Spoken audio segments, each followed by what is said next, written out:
ধর্মটা কি? একটা ব্যক্তি, একটা বস্তু, সবার একটা ধর্ম আছে। যেমন ধরুন আমার সামনে মাউথপিসটা দাঁড়িয়ে আছে, এটা একটা ভর আছে, এটার একটা ওজন আছে, সে কিছু না কিছু জায়গা দখল করে আছে, এটাই কিন্তু তার ধর্ম। একটা পশুর ধর্ম পশু। তাহলে মানুষের ধর্মটা কি? মানুষ কি ধর্ম পালন করবে? মানুষের ধর্মটা হচ্ছে মনুষ্যত্ব। শ্রীরামকৃষ্ণ দর্শনে সে কথা ঠাকুর বলছেন যে মনুষ্যত্বহীন মানুষ পশুর সমান। আমরা অনেক ক্ষেত্রে বলি না যে মানুষ যখন কোনো অপরাধ করে, এমন ঘৃণিত অপরাধ করে, তখন আমরা বলি না যে এই মানুষটা মনুষ্যত্ব লোপ পেয়েছে। তার মানে কি? তার মনুষ্যত্ব নেই। এবং মনুষ্যত্ব যখনই থাকে না, তখন কিন্তু মানুষ পশুর মতন হয়ে যায়। পশুরা যেমন করে, তবে আজকালকার যুগে দেখলে দেখা যায় যে পশু আর কি করে, পশুকেও হার মানায়। বাস্তব জগতে আমরা দেখতে পাচ্ছি না, একটু চোখ খোলা রেখে দেখলেই, কান খোলা রাখলে শুনতে পাই জগতে কি চলতেছে।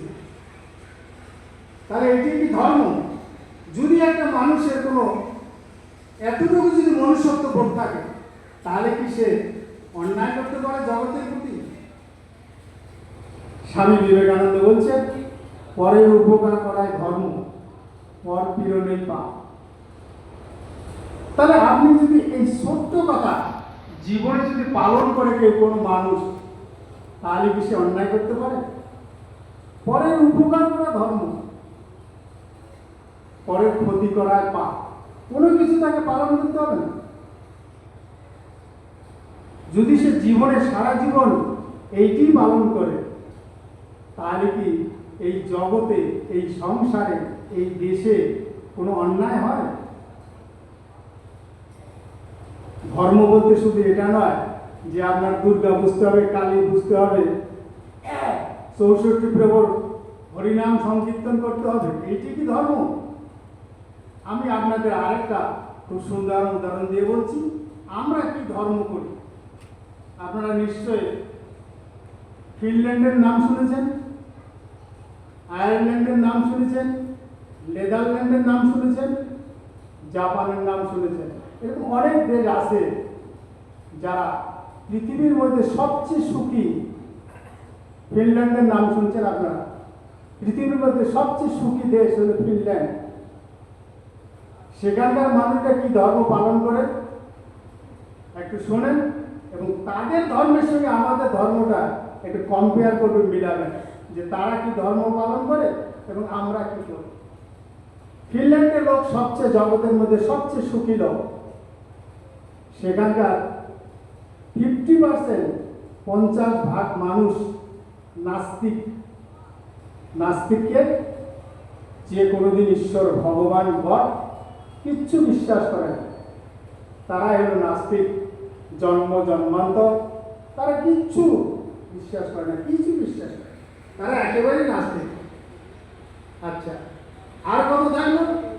আর থাকলো 50%।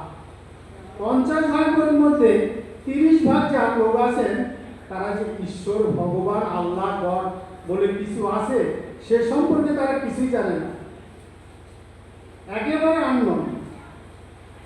আর কত থাকলো? 20%। এই 20% লোক কি করে? ধর্ম পালন করে। কোথায় বসে? ঘরে বসে। আমাদের মতো এই মন্দির, মসজিদ, সভা সমিতি কিচ্ছু করতে পারে না। যে তুমি যে ধর্ম করতে চাও, তা তোমার ঘরে বসে করবে, বাইরে তুমি ধর্ম নিয়ে চিল্লাচিল্লি করতে পারবে না। তাহলে চিন্তা করে দেখেন, সেখানকার লোক 50%, 50% লোক নাস্তিক, ঈশ্বর ভগবান কিছুই মানে না। 30% আল্লাহ ভগবান আছে, কিছুই জানে না। তার 20% লোক একটু করে, যেটা ঘরের মধ্যে। অথচ তারা বিশ্বের মধ্যে সুখী দেশ, 1 নম্বর। তাহলে আমাদের দেশে যে ধর্ম কর্ম করা হয়, বিশেষ করে বাংলাদেশ, ভারত, পাকিস্তান, আফগানিস্তান, আমরা আল্লাহ বলেন, ভগবানের নাম বলেন, নিয়ে শুই, ঘুমাই, আবার যখন ঘুম থেকে উঠি আল্লাহ ভগবানের নাম নিয়ে উঠি। তাহলে আমাদের দেশের এই অবস্থা কেন? তাহলে তারা কি ধর্ম করে, আমরা কি ধর্ম করি, সেটা একটা মিলান। তার মানেটা হলো তাদের মনুষ্যত্ব বোধ আছে। যাদের মনুষ্যত্ব বোধ আছে তাদের এত কিছু করতে হয় না, তার সদা জাগ্রত মনুষ্যত্ব বোধ করে না। আর আমাদের ধর্মে, যে আমাদের যে সনাতন ধর্মের যে দর্শন, সে কথা কিন্তু বলছে যে আমি অন্যের ক্ষতি করা মানে আমার ক্ষতি করা, কারণ আমি আর সে কিন্তু এক। আমাদের যে বেদান্ত দর্শন, তার মূল কথাই হলো যে আমি আর অন্যজন এক, কেউ আলাদা নয়, কখনোই আলাদা নয়। তার ক্ষতি করা মানে আমার ক্ষতি করা। এবং এটা ঠিক, প্রকৃতির এমন একটা নিয়ম আছে যে কেউ আল্লাহ ভগবান ঈশ্বর গড বিশ্বাস না করুক, কিন্তু প্রকৃতির একটা নিয়ম আছে, আপনি যদি কারো ক্ষতি করেন তাহলে সেই ক্ষতিটা আপনার হবে, অবশ্যই একদিন না একদিন ফিরে আসবে। আমি অনেক লোককে বলি যে মহারাজ আমাদেরকে প্রশ্ন করে যে মহারাজ আমি তো আমার জন্মবধি আমি তো কারো ক্ষতি করিনি, কিন্তু আমার এত দুঃখ কষ্ট কেন? তখন আমি বলি আপনার এত দুঃখ কষ্ট মানে আপনার কিছু অভাব আছে নাকি অর্থনৈতিক করে? না, আমার তো কোনো অর্থনৈতিক অভাব নেই। তা আপনার যেহেতু অর্থনৈতিক অভাব নেই, তা আপনার তো দুঃখ কষ্ট হওয়ার কথা নয়, তা আপনি কেন কষ্ট পাচ্ছেন? তখন আমি বলি যে আপনি কি জন্মান্তরবাদ বিশ্বাস করেন? জন্মান্তরবাদ বিশ্বাস করেন? বলে এটা তো আমি শুনেছি, সেটা হয় কি না তা জানি না।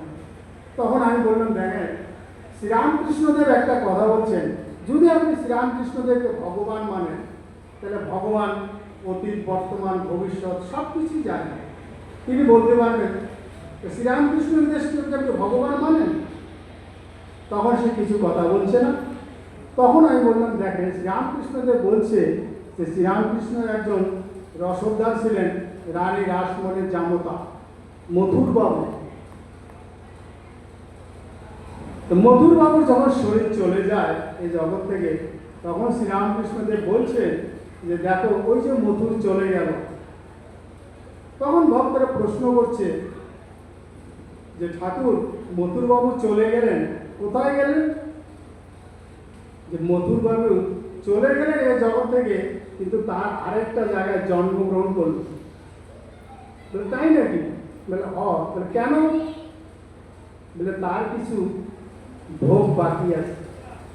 এবং রানী রাসমণি যে জমিদার, আপনারা সবাই নাম শুনে থাকবেন জমিদার, সেই জমিদার বংশের জামাই ছিলেন, তো সেখানে কি সুখ ভোগ করার কিছু বাকি ছিল? বলে না, তার আরও একটু ভোগের বাকি ছিল। এই জন্য রানী রাসমণি যে জমিদার, তার চেয়ে বড় জমিদারের ঘরে জন্মগ্রহণ করল। তখন আমি বললাম ওই ভক্তটাকে যখন প্রশ্ন করছেন যে এত দুঃখ কষ্ট পাচ্ছি, তখন আমি বললাম আপনি যে শ্রীরামকৃষ্ণের কথা যদি বিশ্বাস থাকে, তাহলে আপনি যে পরজন্ম বিশ্বাস করেন, নিশ্চয়ই আপনি এমন কিছু হয়তো করেছেন যে এই জন্মে আপনি খারাপ কিছু না করেও আপনার প্রতি খারাপ ব্যবহার করছে মানুষ।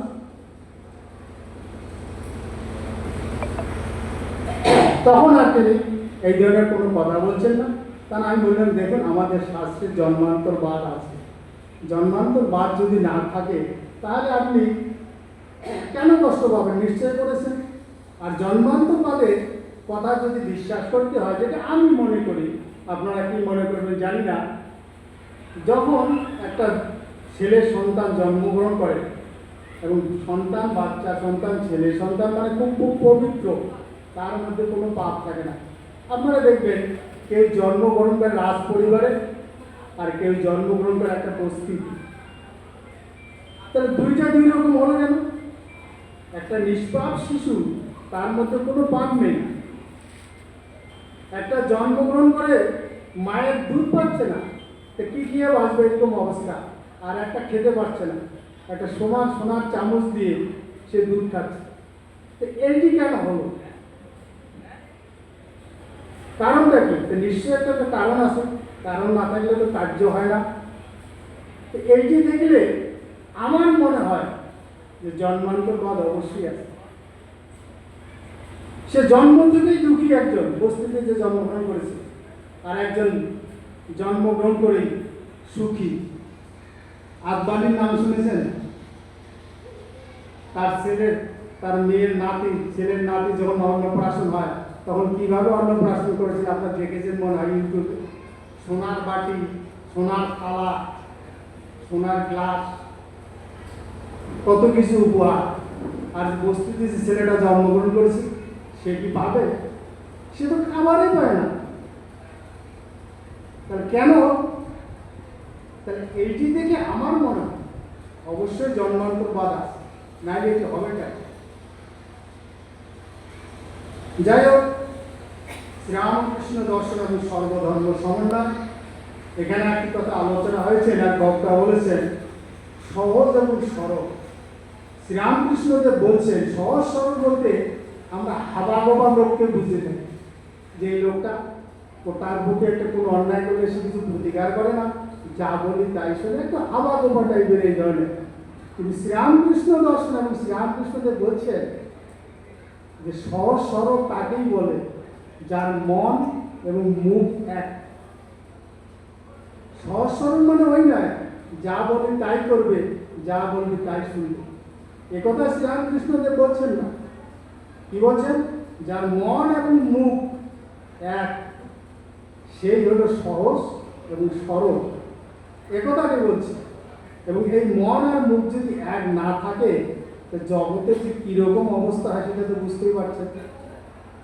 সাধুকে, সাধু বলতে আমরা সাধারণত বুঝি যারা গেরুয়া পড়েছে, সন্ন্যাস নিয়েছে, তাদেরকেই ওদের সাধু বলছে। আসলে কিন্তু ঠিক তা নয়। সাধু বলতে একজন গৃহে যে সৎ লোক আছেন তাকে কিন্তু সাধু বলছে। গৃহে অনেক ভালো লোক আছে, অনেক আছে যে সৎ এবং চরিত্রবান, এবং ধর্ম সেটাই শিক্ষা দেয় যে একজন সৎ এবং চরিত্রবান হওয়ার জন্য। শ্রীরামকৃষ্ণ বিবেকানন্দ সেটাই দেখিয়ে গেছে। স্বামীজি বলছেন বিবাদ নয় সহায়তা, বিনাশ নয় পরস্পরের ভাব গ্রহণ, মতবিরোধ নয় সমন্বয় আর শান্তি। ডাক্তারবাবু কিছুক্ষণ আগে যে বলছেন যে বিরোধ আর বিরোধ, আমিষ আর নিরামিষ, এইটি বেশি শোনা যায়। এবং এইটির উত্তর দিতে দিতে আমি অনেক উত্তর দিয়েছি। বিশেষ করে সনাতন ধর্মের কিছু সম্প্রদায় আছে, তারা দেখলেই প্রশ্ন করে আপনারা মাছ খান কেন, মাংস খান কেন? কারণ তারা জানে রামকৃষ্ণ মিশন নিরামিষও খায়, আমিষও খায়, সব কিছু। আর নিরামিষ তো নেই, নিরামিষ কি করে খাবো? থাকলে তো খাবো। এখন আপনারা তো শুনে অবাক হচ্ছেন, নিরামিষ নেই, কিন্তু আমরা তো বলি আমিষ বুঝি, আর কেউ বুঝি নিরামিষ বুঝি। আচ্ছা, আমিষ আর নিরামিষ, নিরামিষ কোথায় আছে আপনি বলেন? আর নিরামিষ খেয়ে কি আপনার এই শরীরটা থাকবে? আপনার আমার এই শরীরটা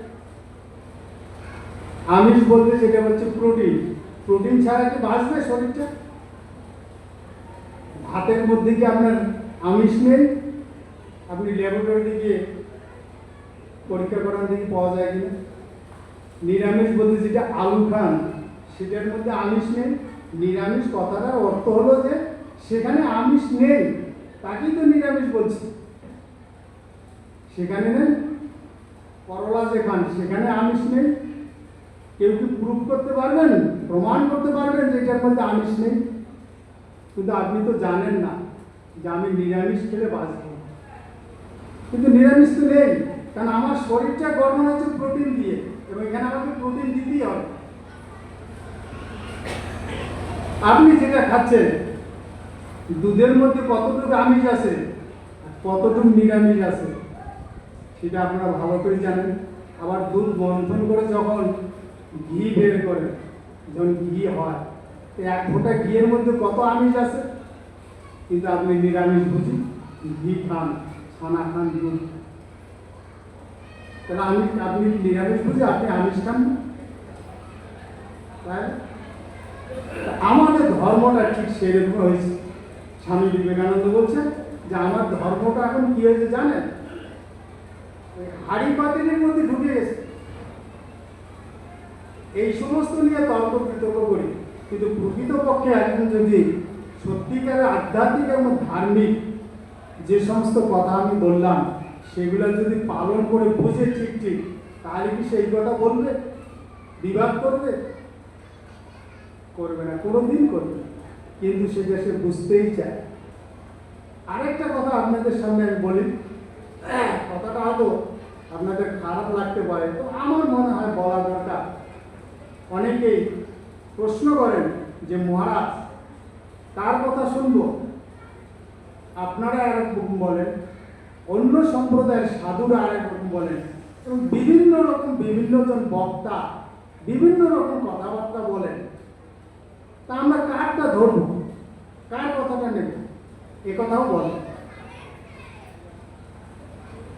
তো সেই প্রসঙ্গে আমি বলবো,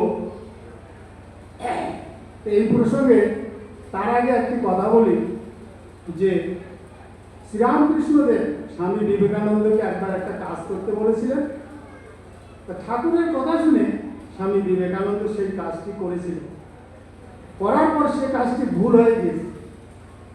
তখন স্বামী বিবেকানন্দ শ্রীরামকৃষ্ণদেবকে বলছেন যে আপনি যে কাজটি করতে বললেন সেটা তো ভুল হয়ে গেল, আপনি কি বলবেন? কাজটি ভুল হয়ে গেছে। তখন শ্রীরামকৃষ্ণদেব বলছেন যে দেখো, আমি তোমাকে কাজটা করতে বলছি, তুমি করেছো, সে কাজটি ভুল হয়ে গেছে। তা তুমি যখন কাজটা করবে তার আগে তুমি ভাববে না, চিন্তা করবে না যে আমার এই কাজটা করতে বলছে এটা ভুল হবে না সঠিক হবে? তোমার মধ্যে কি বিবেক নেই, বিবেচনা নেই? উল্টা চাপ দিচ্ছে শ্রীরামকৃষ্ণদেব স্বামী বিবেকানন্দ। আমি বলেছি ঠিক কথা, তুমি কাজটি ভুল হয়ে গেছে, কাজটা করার আগে তো অবশ্যই তুমি চিন্তা করবে। তোমার মধ্যে কি বিবেক মনুষ্যত্ব বলতে কিছু নেই, বিচার করার ক্ষমতা নেই? এই প্রসঙ্গে আমি যে কথাটা বললাম যে বিভিন্ন জন বিভিন্ন বক্তা বিভিন্ন রকম কথাবার্তা বলেন, আমি সেই প্রসঙ্গে বলবো যে কোনো বক্তা আপনারা শুনবেন, যে কোনো বক্তা যে কোনো সম্প্রদায়ের যে কোনো ধর্মীয় বক্তা যা কিছু বলুন না কেন, কিন্তু আপনারা একটু বিচার করবেন। আমি বললাম বলে আপনি করবেন, তাহলে ওই শ্রীরামকৃষ্ণ কথার মতো স্বামীজি যেমন করছে সেরকম গণ্ডগোল হয়। এবং এই যে কথাটা যে স্বামী বিবেকানন্দকে বলেছে, কেন শ্রীরামকৃষ্ণ কি জানতেন না যে এই কাজটা করলে আমি যদি বলি ওই কাজটা করে তাহলে সেটা ভুল হয়ে যাবে? কেন করেছেন? শ্রীরামকৃষ্ণদেব স্বামী বিবেকানন্দকে বাজিয়ে নিয়েছেন, তোমার মধ্যে জ্ঞান গরিমা কতটুকু আছে এটা জানিয়ে দেওয়ার জন্য। শুধু তাই না, এটা জগৎকে জানানোর জন্য তিনি স্বামীজির মাধ্যমে জগৎকে সেটি শিক্ষা দিয়ে গেছেন যে যে কোনো কাজ করবি, কেউ বললে করবি, করবি, কিন্তু সেটা বিবেক বুদ্ধি খাটিয়ে এবং বিচার করে যে কাজটা করলে কি হবে, ভালো হবে কি মন্দ হবে, সেই বিচার করে করবি, নতুবা করবি না। ঠিক সেই রকম যত বড় বক্তা হোক, সাধু হোক, সন্ন্যাসী হোক, শুধু তাই না, এবং স্বয়ং ভগবান যদি আপনাদের সামনে এসে বলে, কিন্তু সেই কথাটা আপনারা বিচার করে করবেন, তাহলে কিন্তু সেটা ঠিক ঠিক হবে। আর যদি বিচার করে না করেন তাহলে সেই ভুলটা আপনারা করবেন। যাই হোক, বেশিক্ষণ বলবো না, আর একটা গল্প বলি। গল্প মনে পড়ে গেছে, এই গল্পটা বলে শেষ করবো। সেটা হলো, আজকে যেহেতু ধর্মসভা আছে, ঠিক সেই রকম শাশুড়ি আর বৌমা ধর্মকথা শুনতে গেছে। যেমন আপনারা আজকে ধর্মকথা শুনতে এসেছেন, ধর্মীয় অনুষ্ঠান হচ্ছে মহতী ধর্মসভা, ঠিক সেই রকম এই ধর্মকথা শুনতে গেছে শাশুড়ি আর বৌমা।